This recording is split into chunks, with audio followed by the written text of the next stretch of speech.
நீங்க கடிதம் எழுதி இருக்கிறீங்க, அதுல என்ன வாசனை எங்களுக்கு என்ன தெரியும், என்ன விவரம் தெரியும், அதனாலதான் தெரிய வருகிறேன்னு சொல்றேன். அவர் என்ன கேட்கிறாருன்னு கேட்டா, நீங்க கடிதம் எழுதுறீங்க, அந்த கடிதத்துல என்ன இருக்குன்னு சொல்லல, அவங்க என்ன இருக்கு அது தெரியல, இது தெரியலன்னா நீங்களும் ஒரு முதலமைச்சர் இருந்தவர். நாங்க கேட்கறது, நீங்க கடிதம் எழுதி இருக்கிறீங்க, என்ன விவரம் எங்களுக்கு எப்படி தெரியும்? நீ சொன்னா தானே தெரியும். இப்பதான் நீங்க சொல்லி இருக்கிறீங்க, அதனாலதான் தெரிய வருதுன்னு நான் சொல்றேன். இதை நீ கிண்டல் அடிச்சு நீங்க முதலமைச்சர் இருக்கும்போது மத்திய சர்க்காருக்கு எத்தனையோ கடிதங்கள் எழுதினீங்க, அதுல ஒன்னாவது எங்களுக்கு கொடுத்துருக்கீங்களா? சார் அரசு சார் ஒரு அரசு இன்னொரு அரசு சீஃப் மினிஸ்டர் பிரைம் மினிஸ்டர் எழுதினார், அது உங்களுக்கு அனுப்பணுமா? நாடாளுமன்றத்தில் உங்கள் உறுப்பினர் இருக்கிறாங்க, என்ன செஞ்சீங்க அப்படின்னு ஒரு கேள்வி கேட்டார். எங்களுடைய நாடாளுமன்ற உறுப்பினர்கள் நாடாளுமன்றத்தில் கடுமையாக எதிர்த்திருக்கிறார்கள். நான் கூட எதிர்க்கட்சி தலைவர் ஒரு ஆதாரமாக பேச மாட்டார் என்று அமைதியாக இருந்தார். ஆனால் இப்பொழுது நான் விவரத்தை கேட்டு ஆதாரத்தோடு சொல்லுகிறேன், எங்களுடைய நாடாளுமன்ற உறுப்பினர்கள் கடுமையாக எதிர்த்திருக்கிறார்கள். நீங்க கடிதம் மத்திய அரசுக்கு எழுதி இருக்கிறீங்க, என்ன விவரம் எழுதிருக்குன்னு எங்களுக்கு எப்படி தெரியும்? அதோட மத்திய அரசு உங்களுக்கு பதில் கடிதம் கொடுத்திருக்காங்க, அதுல என்ன விவரம் இருக்கு? இப்ப பிரச்சனை வரங்காட்டி நீங்க பேசுறீங்க. நீங்க தனி தீர்மானம் கொண்டாதான் நிறைவேற்றணும், ஆமா போட்டு நாங்க போகணும், எதையுமே சொல்லக்கூடாது, எதையும் விளக்க கேட்க கூடாது. வேகமாக பேசிவிடுகிற காரணத்தால் இதை சாதித்து விட்டோம் என்று நீங்க நினைத்து விட வேண்டாம். நிச்சயமாக சொல்றேன், உறுதியாக சொல்கிறேன், நாங்கள் அப்போது தொடர்ந்து கடிதம் எழுதியிருக்கிறோம், தொடர்ந்து போராட்டங்கள் நடத்தி கொண்டிருக்கிறோம். அவங்க என்ன கடிதம் எழுதுனாங்க அப்படின்னு கேட்கிறாரு. எனக்கு இப்படின்னு தெரிஞ்சிருந்தா அந்த போஸ்ட் ஹவுஸ் முத்திரையோட கொண்டு வந்து இருப்பேன்.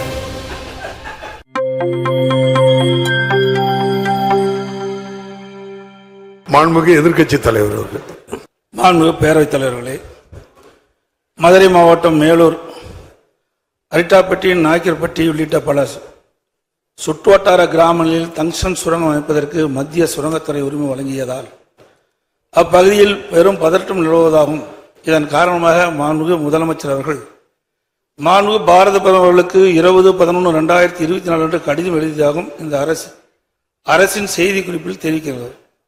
அக்கடிதத்தில் 3/10/2023 அன்று மாண்புமிகு நீர்வளத்துறை அமைச்சர் ஒரு கடிதம் எழுதியதாகவும், அதற்கு மத்திய அரசிடமிருந்து 2/11/2023 அன்று பதில் பெறப்பட்டுள்ளதாகவும் தெரிவித்து, இவ்விரு கடிதங்களில் உள்ள முழு விவரங்களும் தெரிவிக்கப்படவில்லை. இதுவரைக்கும் 2 கடிதமே தெரிவிக்கல. எங்களுக்கு கிடைத்த தகவலின்படி mines and minerals development and regulation act, MMDR act, சுரங்கம் மற்றும் கனிமங்கள் வளர்ச்சி மற்றும் ஒழுங்குமுறை 2023 ஆண்டு திருத்தச் சட்டம் 17/8/2023 முதல் அமலுக்கு வந்துள்ளதாக மத்திய அரசு அனைத்து மாநில அரசுகளுக்கும் 2023 ஆண்டு செப்டம்பர் மாதமே கடிதம் எழுதியுள்ளதாக தெரிகிறது. மேலும் மத்திய அரசு கொண்டு வந்துள்ள இந்த திருத்தச் சட்டத்தில் பிளாட்டினம், டங்ஸ்டன் போன்ற 20 அரிய வகை கனிமங்கள் கிரிட்டிக்கல் மினரல்ஸ் என்று அறிவித்து அவைகளில் ஏல முறைகளை மத்திய சுரங்கத்துறையே செயல்படுத்தும் என்றும் குறிப்பிட்டுள்ளதாக தெரிகிறது. இதன் மூலம் மத்திய அரசு அதிமுக்கிய கனிமங்கள் பட்டியலில் டங்ஸ்டன் கொண்டு வரப்பட்டுள்ளதாக கடந்த ஆண்டு செப்டம்பர் மாதம் எழுதிய கடிதத்தில் தெளிவாக குறிப்பிட்டிருப்பதாக தெரிய வருகிறது. அப்படி எண்ணில் 3/10/2023 அன்று மாண்பு நீர்வளத்துறை அமைச்சர்கள் மத்திய சுரங்கத்துறைக்கு எழுதிய கடிதத்தில் இந்த அரசின் எதிர்ப்பை பதிவு செய்துள்ளார் என்பதை அறிய விரும்புகின்றேன். இந்த சட்ட திருத்தம் நாடாளுமன்றத்தில் கொண்டு வரப்படும் போது திராவிட முன்னேற்ற கழகத்தைச் சேர்ந்த எம்பிக்கள் மற்றும் அதன் கூட்டணி கட்சியைச் சேர்ந்த எம்பிக்கள் முழு அளவில் அழுத்தம் கொடுத்து அங்கேயே சட்ட திருத்தத்தை தடுத்து நிறுத்தியிருக்கலாம். அதை செய்ய இந்த அரசு தவறிவிட்டது. எப்பொழுது பார்த்தாலும் நாங்கள் அதிகமான நாடாளுமன்றங்களை கொண்டிருக்கின்றோம் என்று சொல்கிறீர்கள். தமிழ்நாடு மக்கள் பாதிக்கக்கூடிய எந்த ஒரு திட்டமும் மத்திய அரசால் நிறைவேற்றப்படுகின்ற பொழுது அதை தடுத்து நிறுத்துகின்ற நிலையிலே நம்முடைய நாடாளுமன்றத்தில் இருந்திருக்க வேண்டும். அந்த பணியை அவர்கள் செய்ய தவற விட்டு விட்டார்கள். மாண்புமிகு நிதி அமைச்சர். மாண்புமிகு பேரவைத் தலைவர் அவர்களே, மத்திய அரசாங்கத்திலிருந்து இந்த திருத்த சட்ட முன்வடிவு மாநிலங்களுக்கு அனுப்பப்பட்டு கருத்து கேட்கிற போது அப்போதே நம்முடைய தமிழ்நாடு அரசு அதற்கான எதிர்ப்பை அவர்களுக்கு திட்டவட்டமாக நாங்கள் தெரிவித்திருக்கிறோம். இந்த இதை நாங்கள் ஒத்துக்கொள்ள முடியாது. காரணம், இது ஸ்டேட் அட்டானமிக்குள் நீங்கள் தலையிடுகிறீர்கள். ஒரு மாநில அரசுடைய ஒப்புதல் இல்லாமல் ஸ்ட்ராட்டஜிக் அண்ட் கிரிட்டிக்கல் மினரல்ஸ் என்கின்ற போர்வையிலே நீங்கள் மத்திய ஒன்றிய அரசு நினைத்தால் எந்த இடத்திலும் போய் நீங்கள் இத்தகைய சுரங்க பணிகளை செய்து கொள்ளக்கூடிய அதிகாரத்தை நீங்கள் மேற்கொள்வதற்கு நிச்சயமாக தமிழ்நாடு ஒருபோதும் தன்னுடைய அனுமதியை வழங்காது என்று தமிழ்நாடு திட்டவட்டமாக தன்னுடைய எதிர்ப்பை அந்த சட்ட முன்வடிவிற்கு ஏற்கனவே தெரிவித்திருக்கிறது. இருந்த போதிலும் ஒன்றிய அரசு அங்கே நாடாளுமன்றத்தில் தனக்கு இருக்கக்கூடிய அறுதி பெரும்பான்மையினுடைய அடிப்படையில் அவர்கள் அந்த சட்டத்தை அன்றைக்கு நிறைவேற்றி வந்து அந்த சட்டத்தை அவர்கள் நிறைவேற்றிவிட்டு நமக்கு சொல்லியிருக்கார்கள். சட்ட முன்வடிவிலேயே மிக கடுமையான எதிர்ப்பை திராவிட முன்னேற்ற நம்முடைய மாண்பு முதலமைச்சரான தலைமையில் இருக்கக்கூடிய அரசு ஏற்கனவே தெளிவாக தெரிவித்திருக்கு. பல சட்டங்கள் விவாதம் இல்லாமலே அங்க வந்திருக்கு. இது விவாதத்துக்கு வந்தாங்கிறதே பெரிய கேள்வி.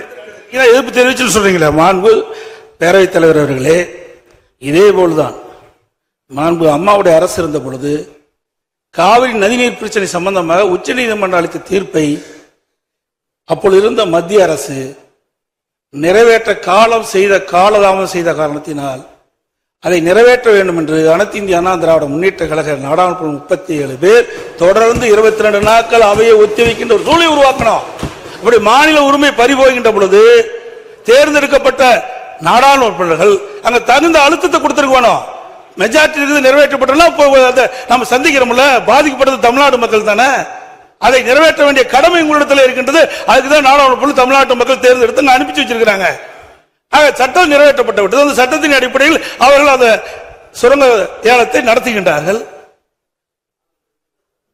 மாண்புமிகு முதலமைச்சர் அவர்கள் 20/11/2022 பாரத பிரதமருக்கு எழுதிய கடிதத்தில் இந்துஸ்தான் ஜிங்க் லிமிடெட் நிறுவனத்திற்கு வழங்கப்பட்ட டங்ஸ்டன் சுரங்க உரிமையை உடனடியாக ரத்து செய்துவிடவும் சம்பந்தப்பட்ட மாநில அரசின் அனுமதியின்றி சுரங்க உரிமை இலக்கத்தை மேற்கொள்ளக்கூடாது என்றும் வலியுறுத்தியுள்ளதாக அரசு செய்தி வெளியீட்டில் தெரிவிக்கப்பட்டுள்ளது.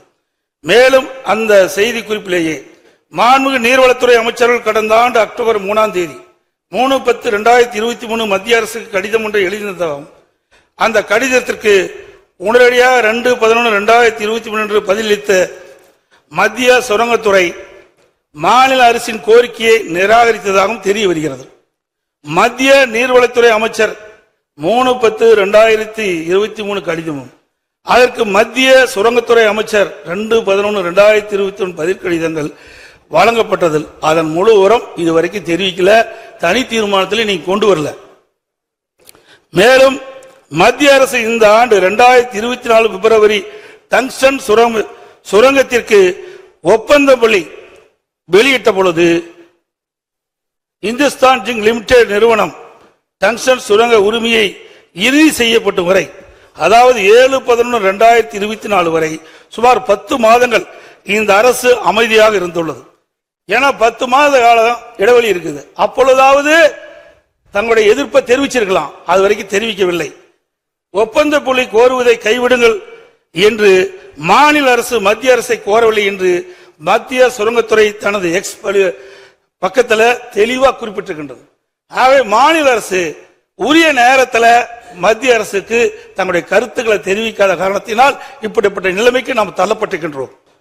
3/10/2023 அதாவது கடந்த ஓராண்டிற்கு முன்பே மத்திய அரசு மாநில அரசு கடிதம் எழுதியதாகும். மாநில அரசின் கோரிக்கையை மத்திய சுரங்கத்துறை நிராகரித்ததும் உள்ள செய்திகள் மதுரை மாவட்ட மக்களுடைய கவனத்திற்கு சென்றவுடன் அப்பகுதி மக்கள் ஆர்ப்பாட்டத்திலும் போராட்டத்திலும் இறங்கியதன் விளைவாகத்தான் மத்திய சுரங்க அமைச்சம் டங்ஸ்டன் சுரங்கம் அமைப்பதற்கு ஒப்பந்த புள்ளி கோரி ஏலம் இறுதி செய்யப்பட்டு டங்ஸ்டன் சுரங்க உரிமை வழங்கும் வரை அமைதியாக இருந்தது இந்த அரசு. திமுக ஆட்சி அமைந்த பிறகு நிறைய இருக்குது, சுருக்கமா நான் சொல்லிடுறேன். கனிம வளத்தை வியாபார நோக்கில் ஊக்குவிக்கும் வகையில் இந்த அரசே 2024-25ஆம் ஆண்டு இயற்கை வளங்கள் துறை கொள்கை விளக்க குறிப்பில் பக்க எண் 17 மதுரை மாவட்டத்தில் டங்ஸ்டன் அதிக அளவில் உள்ளதாக தெரிவிக்கப்பட்டிருக்கின்றது. மதுரை, மேலூர், அரிட்டாப்பட்டி, நாய்க்கர்பட்டி உள்ளிட்ட பல சுற்றுவட்டார கிராமங்களில் டங்ஸ்டன் சுரங்கம் அமைந்தால் தங்கள் வாழ்வாதாரம் பாதிக்கப்படும் என்பதை உணர்ந்து பல்லாயிரக்கணக்கான மக்கள் விழித்துக் கொண்டு அவர்கள் சாலை மறியல் போராட்டம், ஆர்ப்பாட்டம், போராட்டம் பட்டியலில் ஈடுபட்டவுடன் இந்த அரசு வேறு வழியின்றி முதலமைச்சர் அவர்கள் பாரத பிரதமருக்கு கடிதம் எழுதியுள்ளதாக தெரிகிறது. மேலும் டங்ஸ்டன் சுரங்கம் அமைக்கப்பட்டால் மேலூரை சுற்றியுள்ள கிராமங்களை கவட்டையம்பட்டி, எட்டிமங்கலம், வள்ளாளப்பட்டி, அரிட்டாப்பட்டி, கிடாரிப்பட்டி மற்றும் நரசிங்கப்பட்டி ஆகிய கிராமங்கள் பாதிப்புள்ளாகும் என்றும்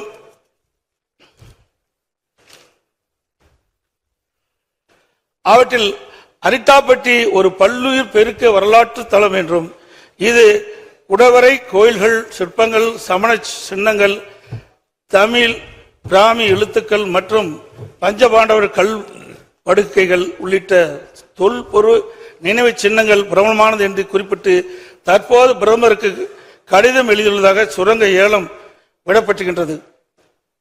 குறிப்பிட்டு தற்போது பிரதமருக்கு கடிதம் எழுதியுள்ளதை சுரங்க ஏலம் விட்டிருப்பதற்கு இந்த ஆண்டு பிப்ரவரி மாதமே எழுதியிருக்கலாம். இதை இப்ப எழுதியிருக்க பதிலாக ஆரம்ப காலகட்டத்திலே இந்த சுரங்கம் அமைப்பதற்கு ஒப்பந்தப்பள்ளி கோருகின்ற போதே இந்த விவரத்தை மத்திய அரசுக்கு எழுதப்பட்டிருந்தால் இந்த ஏலத்தை தடுத்து நிறுத்தியிருக்கலாம். இந்த டங்ஸ்டன் சுரங்கத்தால் பாதிக்கப்படக்கூடிய வேலூரை சுற்றியுள்ள சுமார் 25 கிராமங்கள் நவம்பர் மாதம் நடைபெற்ற கிராம சபை கூட்டத்தில் டங்ஸ்டன் சுரங்கம் அமைப்பதற்கு எதிர்ப்பு தெரிவித்து தீர்மானம் நிறைவேற்றப்பட்டதையும் இந்த மாவட்ட ஒரு கருத்தை கேட்டுடுங்க. சொல்லிட்டு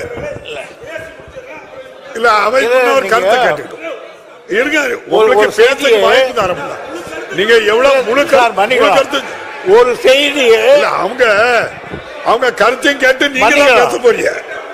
அதாவது ஒரு செய்தியை திருப்பி திருப்பி தவறான செய்தி பதிவு செய்யறீங்க. அவர் என்ன கேட்கிறாருன்னு கேட்டா, நீங்க கடிதம் எழுதுறீங்க, அந்த கடிதத்தில் என்ன இருக்குன்னு சொல்லல, அவங்க என்ன சொல்றாங்க அது தெரியல, இது தெரியலன்னா நீங்களும் ஒரு முதலமைச்சர் இருந்தவர். இந்த மாதிரி ஒரு தீர்மானத்தை கொண்டு வரும்போது அந்த டாக்குமெண்ட்ஸ் பூரா அந்த தீர்மானத்தில் வராது. உங்களுக்கு அது தேவை என்றால் நீங்க வேற தனி தீர்மானம் போட்டோ அல்ல கேட்கலாம். ஆக இதில் என்ன சொல்லுவாங்க, தீர்மானத்துலன்னா மைய கருத்தை தான் சொல்லுவாங்க. அவர் சொல்றாரு இங்க நீங்க வைக்கல போடல அப்படின்றாரு. இந்த ஏல விடும் அதிகாரத்தை அவங்க minor and mineral development regulation act, அதான் MMDR சொல்லுவாங்க. அந்த ஆக்ட்ல ஒரு திருத்தத்தை அவங்களே பண்ணிட்டாங்க. யாரையும் கேட்கல. திருத்தத்தை பண்ணிட்டு என்ன செஞ்சாங்கன்னா, அந்த கனிமத்தை டங்ஸ்டனை ஏல விடுகிற அதிகாரம் அது என்ன சொல்றாங்க, அந்த திருத்திட்டு நமக்கு சொல்றாங்க ஏலம் விடுகிற அதிகாரம் ஒன்றிய அரசுக்கு மட்டுமே உண்டு. இதை விட கேவலம் எல்லாருக்கும் சொல்றாங்க, ஒன்றிய அரசால் தேர்வு செய்யப்படும் ஏலதாருக்கு சுரங்க குத்தகை வழங்கும் அதிகாரம் மட்டுமே மாநிலத்துக்கு உண்டு. ஆக ஆண்டான் அடிமை, இது சுயமரியாதைக்கு கூட்டப்பட்ட சவால். இது கனிம வளம் மட்டும் போல நம்முடைய மானமே இதுல போச்சு. ஆக நான் ஏலம் விட்டுடுவேன், ஏலம் விட்டவனுக்கு இந்துஸ்தான் டைம்ஸ் சொல்லுவேன், அவனுக்கு நீ மரியாதையா அவனுக்கு கொடுன்னு சொன்னா இவங்க என்ன எஜமானா மத்திய சர்க்கார் மாநில சர்க்கார் ஏவல் அவனுக்கு கை கட்டி நிக்க வேலைக்காரனா அந்த அதிகாரத்தோடு போட்டிருக்காங்க சட்டத்தை. இந்த சட்டம் தெரிவிச்ச உடனே நான் 3/10/2003 ஒன்றிய சுரங்க அமைச்சருக்கு உடனே கடிதம் எழுதினேன். விவரமா எழுதினீங்களா கேட்கறீங்களா? நில உரிமைகள் மாநில அரசின் கட்டுப்பாட்டில் உள்ளதால் we are owner of this land. மேற்படி சட்ட திருத்தம் மாநில அரசின் உரிமைகளை பறிப்பது போல் ஆகிறது. இதை விட என்ன சொல்றது? எனவே முக்கியத்துவம் மற்றும் அதிமுக்கியத்துவம் வாய்ந்த கனிமங்களை கிரிட்டிக்கல் அண்ட் ஸ்ட்ராட்டஜிக் மினரல்ஸ் சுரங்க குத்தகை அனுமதி வழங்கும் அதிகாரத்தை மாநில அரசுக்கே அளிக்கும்படி கேட்டுக்கொள்கிறேன். இதுக்கு மேல என்ன சொல்றது? ஒரு மரியாதைக்கு தான் மரியாதை சொல்ல முடியும். அடுத்து நீங்க சொல்றீங்க என்ன செய்யறீங்கன்னு. இதெல்லாம் நடந்ததுக்கு அப்புறம் அவங்க திருப்பி சொன்னதுக்கு அப்புறம் அவங்க என்ன சொல்றாங்க, எங்களுக்கு தான் அதிகாரம் உண்டு, நீங்க எல்லாம் எங்களுக்கு ஒத்துழைங்க அப்படின்னு கேட்டு விட்டுட்டாங்க. உடனே அதுக்காக ஒரு இந்த இவருக்காக மற்ற புத்தக பார்க்கிறோம் நிலைமை இப்படி இருக்கும்போது சுற்றுச்சூழல் பாதுகாப்பு இயக்கம் இன்னொன்னு பார்க்கணும். நாம சொல்றது தப்பா ரைட்டான்னு மினரல் எக்ஸ்ப்ளோரேஷன் கார்பரேஷன் லிமிடெட் அவங்க நம்மளை கேட்டாங்க என்ன பாதிப்புன்னு. புள்ளி விவரங்களை தெரிவிக்கும். இந்த பகுதியில் அரிட்டாப்பட்டி கிராமத்தில் 0.04 ஹெக்டேர் நிலமும், மீனாட்சிபுரம் கிராமத்தில் 53.58 ஹெக்டேர் நிலமும் பல்லுயிர் தளமாக வரையறுக்கப்பட்டுள்ள என்ற விவரத்தை புள்ளியியல் மற்றும் சுரங்கத்துறை ஆணையாளர் அவர்களுக்கு ஆணையாளர்களுக்கு இவங்களுக்கு யாருக்கு மினரல் எக்ஸ்பர்ட்கள் அனுப்பிச்சோம். ஏங்க நம்ம சொல்ல தப்பான்னு கேட்டாங்க. அதை கேட்கப்பட்டவர்களும் அது கூட தள்ளிட்டு அவங்க நாய்க்கம்பட்டியில 24/65 ஒன்றியத்தில் ஏலம் விட்டுட்டு சொல்றாங்க இந்துஸ்தான் நிறுவனத்துக்கு தகுதியான ஏலமாக கருதி இருக்கிறோம், அரசு அறிவிச்சிருச்சு. சுற்றுச்சூழல் பாதுகாப்பு நம்ம கொடுன்னு கேட்டாங்க. அந்த நேரத்தில் தான் அந்த தமிழ்நாடு சுற்றுச்சூழல் பாதுகாப்பு இயக்க ஒருங்கிணையான சார் முகிலன் அவர்கள் சில நாய்க்கன்பட்டி பகுதியில் சங்சர் தனிமை உரிமத்தை வழங்குவதை எதிர்த்து அதுக்கு மேல கொண்டு போய் ஒரு தீர்மானத்தை அவருக்கு கூட கொடுத்தாரு. இவ்வளவு நடந்து முடியல. அப்போ கேட்கலன்றதுக்கு அப்புறம் தான் நம்முடைய முதலமைச்சர்கள்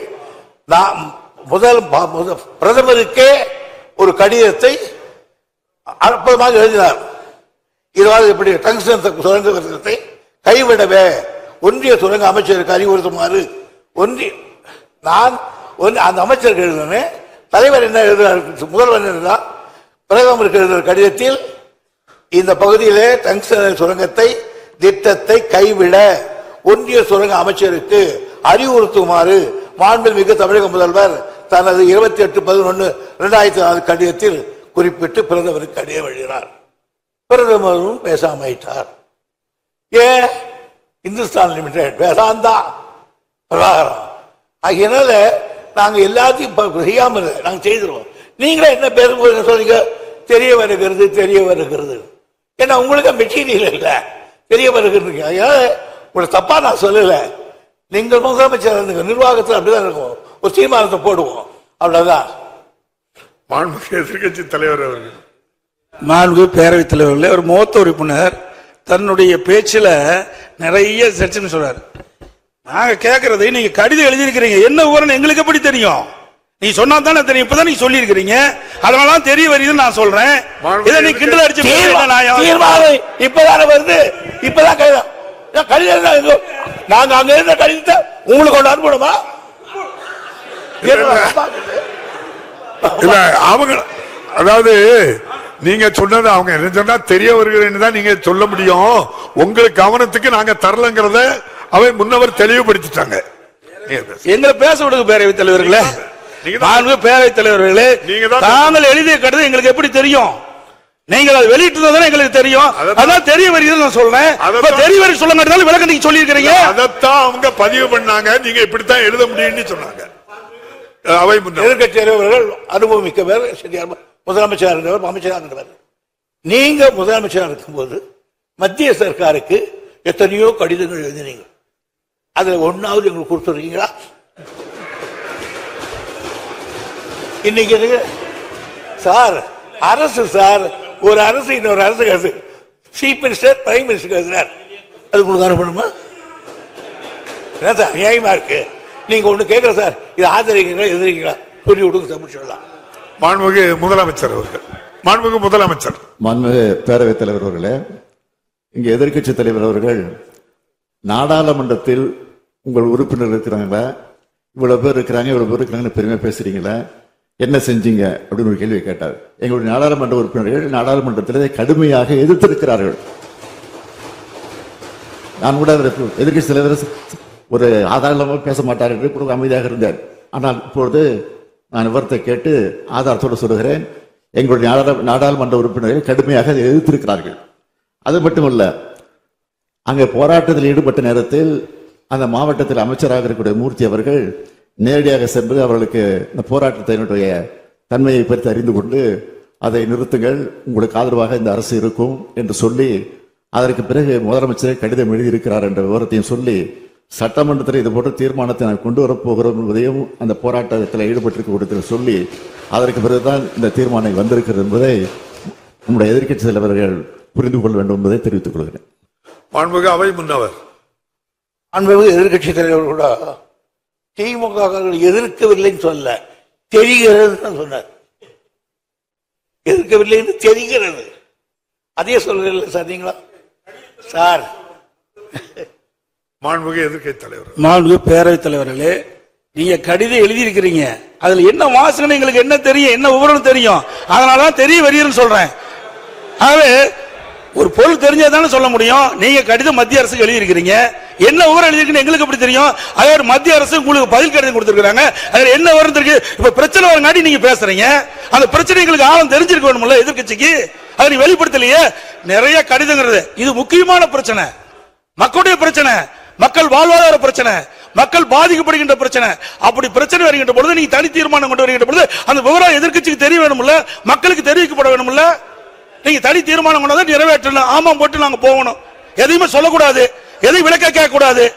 என்னங்க நியாயம்? அவை முன்னவர் உட்காருங்க. இல்ல கோபப்படாதீங்க சார். நான் எழுதிய கடிதத்தில் என்னென்ன தெரிவித்தேன் என்று அதை சொன்னேன். மாண்புமிகு முதலமைச்சர் எழுதிய கடிதத்தில் இந்த தங்ஷன் அந்த இன்சான் கவுண்ட் கொடுக்க கூடாது என்று அந்த அமைச்சருக்கு அறிவுறுத்துங்கள் என்று அவர் கடிதம் எழுதினார் பிரதமருக்கு. அந்த கடிதத்துக்கு 2 சரத்தையும் கூட்ட சொல்லிட்டேன். நீ இதுக்கு மேல என்ன வேணும்? அது காப்பி வேணுமா? மாண்புமிகு எதிர்க்கட்சி தலைவர். மாண்புமிகு பேரவைத் தலைவர்களே, இது ஒரு முக்கியமான பிரச்சனை, அங்க இருக்கிற மக்களுடைய வாழ்வாதார பிரச்சனை. அதை தான் நான் முன்னிருந்து நான் பேசிக்கிட்டு இருக்கிறேன். அதாவது பிப்ரவரி மாசமே ஒப்பந்த புள்ளி கோரப்பட்டு விட்டது. 10 மாசம் என்ன பண்ணீங்க? அரசாங்கம் தான் நடத்திக்கிட்டு இருக்கிறீங்க. அப்படி அரசாங்கம் நடத்திக்கிட்ட பொழுது மக்களுடைய பிரச்சனை வருகின்ற பொழுது அதை தட்டி மத்திய அரசு கேட்க வேணும்ல. நீங்க எந்த வித கடிதமே எழுதவில்லையே மத்திய அரசுக்கு, இந்த சுரங்கத்தை தடுத்து நிறுத்த வேண்டும் என்று எந்த கடிதமும் மத்திய அரசுக்கு எழுதவில்லை என்று எக்ஸ் வலைதளத்தில் மத்திய சுரங்கத்துறை அமைச்சர் வெளியிட்டு இருக்காங்க. அதுக்கு என்ன பதில் கொடுக்க போறீங்க? எதிர்ப்பு தெரிவிக்கலையே, தெரிவிச்சிருந்தா அந்த பிரச்சனை வந்திருக்காது. நாங்க தடுத்து நிறுத்தணும் அவர் சொல்றாரு. பேரவைத் தலைவர் அவர்களே, இவ்வளவு வேகமாக பேசிவிடுகிற காரணத்தால் இதை சாதித்து விட்டோம் என்று நீங்கள் நினைத்து விட வேண்டாம். நிச்சயமாக சொல்கிறேன், உறுதியாக சொல்கிறேன். நாங்கள் அவ்வப்போது தொடர்ந்து கடிதம் எழுதியிருக்கிறோம், தொடர்ந்து போராட்டங்கள் நடத்தி கொண்டிருக்கிறோம். எங்களுடைய கண்டன குரலை நாடாளுமன்றத்திலே பதிவு செய்திருக்கிறோம். அது மட்டுமல்ல, போராட்ட கலவரத்தில் ஈடுபட்டிருக்க போய் கூட நம்முடைய அமைச்சர் பேசுகிற போது இது போன்ற ஒரு தீர்மானம் அவையிலே சட்டமன்றம் கூடுகிறதற்கு கொண்டு வருவோம் என்று சொல்லிதான் தெளிவுபடுத்தி இருக்கிறோம். கடிதத்தை எழுதுகிற போது அவ்வப்போது செய்தி வெளியிடுகிற தலைப்பில் பிரதமருக்கு முதலமைச்சர் இந்த சம்பந்தமாக கடிதம் எழுதியிருக்கிறார் என்ற செய்தி வெள்ளம் விவரம் வந்திருக்கிறது. ஒரு தெரியவில்லை சொன்னால் என்ன புரியவில்லை என்று. மாண்புமிகு எதிர்க்கட்சி தலைவர். மாண்புமிகு பேரவைத் தலைவர்களே, மாண்புமிகு முதலமைச்சர் நான் சொன்ன கருத்தை தவறாக புரிந்துவிட்டார். மாண்புமிகு நீர்வளத்துறை அமைச்சர் மத்திய சுரங்கத்துறை அமைச்சருக்கு எழுதிய கடிதம், மத்திய சுரங்கத்துறை அமைச்சர் நீர்வளத்துறை அமைச்சருக்கு எழுதிய கடிதத்தை தான் குறிப்பிட்டேன். இந்த 2 கடிதம் வெளியில் சொல்றான். மாண்பு பாரத பிரதமருக்கு மாண்பு முதலமைச்சர் எழுதிய கடிதத்தில் நீங்கள் இந்த சுரங்க ஏலத்தை ரத்து செய்யணும்னு கேட்டுக்கிறீங்க. அந்த இது சுரங்கத்துறை அமைச்சருக்கு போய் சுரங்கத்துறை எக்ஸ் வலைதளத்தில் சொல்லியிருக்கிறாங்க. என்ன, நாங்க ஏலம் விடுவதற்கு ஒப்பந்த புள்ளி கோரணும், அப்ப இருந்து 10 மாசம் இருந்தது, ஏன் இதை தடுத்து நிறுத்துவதற்கு நீங்கள் எந்தவித தகவலும் மத்திய அரசு கொடுக்கவில்லை. எக்ஸ் வலைதளத்தில் வெளியிட்டு இருக்காங்க. முதலமைச்சர் எழுதிய கடிதத்திற்கு மத்திய சுரங்கத்துறை அமைச்சகம் பதில் கொடுத்திருக்குது. அதுக்கு தான் நான் கேட்கிறேன், 10 மாத காலம் நீங்க என்ன செஞ்சீங்க? அப்பவே செஞ்சிருந்தா நான் பேசிடுறேங்க. அப்பொழுதே இதற்கு உரிய அப்புறம் நீங்க பதில் எழுதலன்னு கேட்டிருக்கீங்க. இதை அப்பொழுதே தடுத்து நிறுத்திருக்கலாம். அதைத்தான் நான் சொல்ல வரேன்.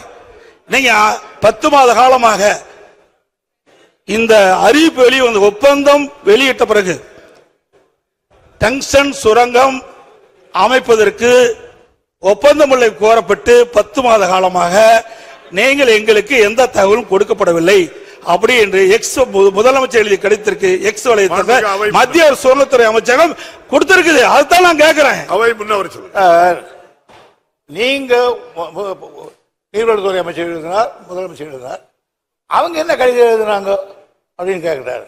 எழுதுனாங்க. எனக்கு இப்படின்னு தெரிஞ்சிருந்தா அந்த போஸ்ட் ஹவுஸ் முத்திரையோட கொண்டு வந்துருப்பேன்.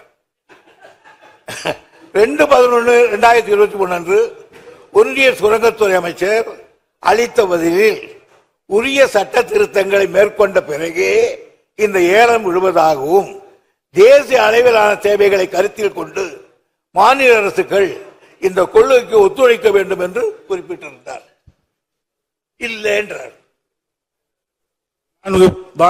பதிலே எழுதியிருக்காங்க. 4 பேரத்தில் அதான் நான் குறிப்பிட்டேங்க. இங்க பேசி பிரயோஜனம் இல்ல, நாடாளுமன்றத்தில் பேச வேணும். நாடாளுமன்றத்தில் கனிம வள திட்டத்தை மாண்புமிகு முதலமைச்சர் நாடாளுமன்றம் கூடி கூடி கலந்துட்டு தான் இருக்க தவிர அங்க தொடர் கூட்டம் நடந்ததாக செய்தி வரல இது வரைக்கும் நமக்கு. ஆனா கிடைக்க நேரத்தெல்லாம் பயன்படுத்தி அது எதிர்ப்பு தெரிவிச்சிருக்கிறோம். நாடாளுமன்றம் கூடுகிறது, அதற்கு பிறகு அங்க அவையை ஒத்தி வைக்கப்படக்கூடிய சூழ்நிலை நடந்துகிட்டு இருக்க தவிர தொடர்ந்து நடந்துகிட்டு இல்ல. இது எதிர்க்கட்சி தலைவர் அவர்கள் பத்திரிகையிலையும் படிச்சிருப்பார் நினைக்கிறேன். திடீர்னு ஒரு நாள் ஒரு 100 பில்லை பாஸ் பண்ணி விட்டுருந்தாங்க நாடாளுமன்றத்தில். மாண்புமிகு பேரவைத்தில் 2023ஆம் ஆண்டு நாடாளுமன்றத்திலே கனிம திருத்த சட்டத்தை கொண்டு வந்து 2023ஆம் ஆண்டு இப்ப இல்ல. மாண்புமிகு அந்த பேரவைத்தில் அப்போது எதிர்ப்பு தெரிவிச்சிருக்கிறோம். எதிர்ப்பு தெரிவிக்கல தவறான தவறை இங்க பதிவு பண்ணிக்கிட்டீங்க. அதை நான் அதுக்கு தெளிவுபடுத்திட்டேன். எதிர்ப்பு தெரிவிச்சிருக்கோம். திமுக சார்பில் அங்க எதிர்ப்பு தெரிவிச்சிருக்கிறோம். சரி. மாண்புமிகு பேரவைத் தலைவர்களே, மாநிலத்தினுடைய உரிமை பறிபோகின்ற பொழுது அதற்கு ஏற்றவாறு நாடாளுமன்றத்திலே நம்ம நாடாளுமன்றம் அழுத்தம் கொடுத்திருக்கணும். அவை ஒத்துழைக்கின்ற அளவிற்கு அழுத்தம் கொடுத்தா தான் அது நடக்கும். சட்டம் நிறைவேறியாச்சு. இப்ப சட்டம் நிறைவேறின பிறகு நீங்க தீர்மானம் கொண்டு வந்து என்ன செய்ய போறீங்க சொல்லுங்க. தீர்மானத்தை ஒரு முறை பண்ண முடியாது. முதலமைச்சர் சட்டம் நிறைவேறதுன்னா எங்களுடைய ஆதரவு நிறைவேறிச்சு. நாங்க எதிர்ப்பு தெரிவிச்சிருக்கிறோம். அது நாடாளுமன்றத்தில் பதிவாயிருக்கு. எப்படி நிறைவேறதுன்னா நாங்கள தடுத்துக்க முடியுமா? நாங்க மெஜாரிட்டி அவங்க இருக்கும்போது இப்படி பண்ண முடியும் சொல்லுங்க. நீங்களும் அங்க குரல் கொடுத்தோம் நாங்க சபையை நடத்த விடாம பண்ண பல பேரும் சொல்லியிருக்கீங்க. அப்ப எல்லாம் சபை அவன் நிறைவேற்றும் தீர்மானத்தை தடுத்து நிறுத்திட்டீங்களா? நீங்க சொல்லுங்க. முன்னவர் 2003 சட்டம் நிறைவேற்றாங்க. அது வரை நீ உடனே சொல்லியிருக்க வேண்டாமா? அட்வான்ஸ் இமிடியட்லி 3/10/2003 அன்று நான் அந்த மத்திய அரசு கடிதம் எழுதியிருக்கிறேன். ஆக நிறைவேற்றினாங்க, தெரிஞ்சது, கடிதம் எழுதணும். மாண்புமிகு எதிர்க்கட்சி தலைவர் அவர்கள். மாண்புமிகு பேரவைத் தலைவர் அதை எதிர்க்கு நான் தான் ஆரம்பத்திலே சொன்னேன். பிப்ரவரி 2024 பிப்ரவரி மாதம் டங்ஸ்டன் சுரங்கம் அமைப்பதற்கு ஒப்பந்தம் கோரப்பட்டு 10 மாத காலமாக என்ன செஞ்சீங்க? எதுவுமே செய்யலையே. இப்ப எடுக்கிற நடவடிக்கை அப்பவே எடுத்திருந்தா இதை தடுத்து நிறுத்தி இருக்கலாம் நான் சொல்றேன்.